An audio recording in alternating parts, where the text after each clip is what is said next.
Le programme d'histoire de seconde commence par un très court chapitre d'introduction intitulé La périodisation en histoire. Ce préambule sert surtout à poser la manière de faire de l'enseignant, pour vous à découvrir cette modeste chaîne YouTube, mais aussi à s'interroger sur la relation de l'être humain au temps.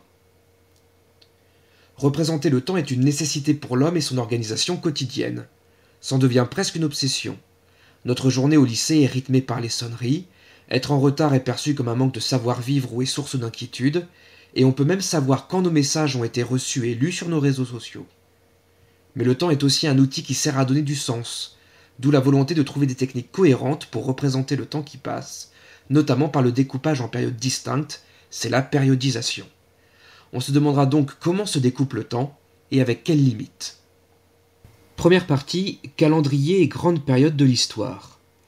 Les premières civilisations concevaient déjà leur propre calendrier, chacun avec son découpage en jours, semaines, mois. Au passage, calendrier vient du latin calendarium, le livre de comptes. Il est donc bien question de compter les jours, donc de mesurer le temps qui passe. Le nombre de semaines ou de mois varie selon les civilisations, tout comme la date du premier jour de l'année et même le nombre de jours dans une année. Mais ces calendriers supposent tous que l'on compte à partir d'un an 1, qui ne sera pas le même selon la civilisation. Pour les Chinois, cet an 1 correspondait au règne d'un empereur mythique. Pour les calendriers religieux, ce sont des événements fondateurs qui servent de point de départ. Cet an 1 est synonyme de rupture, entre un avant et un après, qui ne correspond pas forcément aux évolutions historiques des civilisations. Par exemple, un calendrier chrétien ne peut pas se résumer à un seul découpage avant Jésus-Christ, après Jésus-Christ, ce qui serait très imprécis. C'est pourquoi est apparu en Europe, au XVe siècle, un découpage de l'histoire en grandes périodes, Antiquité, Moyen-Âge, temps moderne, complété ultérieurement par l'époque contemporaine. Deuxième partie, un découpage contestable du temps.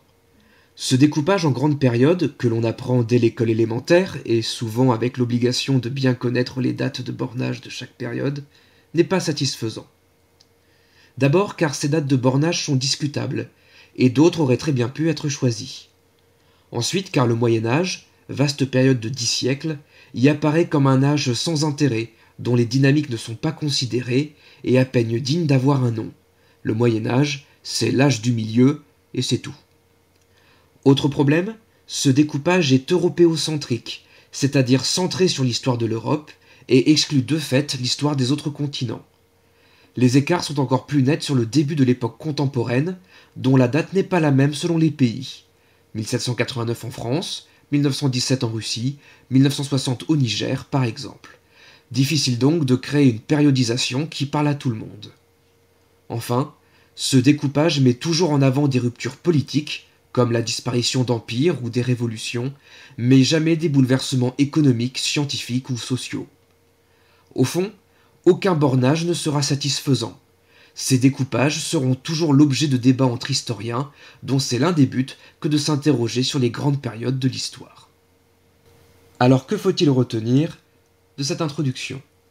D'abord que l'homme a toujours essayé de représenter le temps qui passe, de manière scientifique ou du moins cohérente. Cela débouche sur le découpage de l'histoire en périodes distinctes, c'est-à-dire sa périodisation. La première des périodisations est celle des calendriers, divisés entre l'avant en 1 et l'après en 1. Cette périodisation est forcément imprécise, varie selon les civilisations et repose souvent sur un événement religieux relevant de la croyance et non de l'histoire. D'où, dernier point, l'invention au XVe siècle d'un découpage de l'histoire en 3 grandes parties, Antiquité, Moyen-Âge, temps moderne, auquel s'est ajoutée l'époque contemporaine. Il s'agit de la périodisation la plus connue, enseignée en France dès l'école élémentaire, mais qui pose de nombreux problèmes. Le découpage de l'histoire est donc un débat sans fin, mais un débat qui dynamise la recherche historique.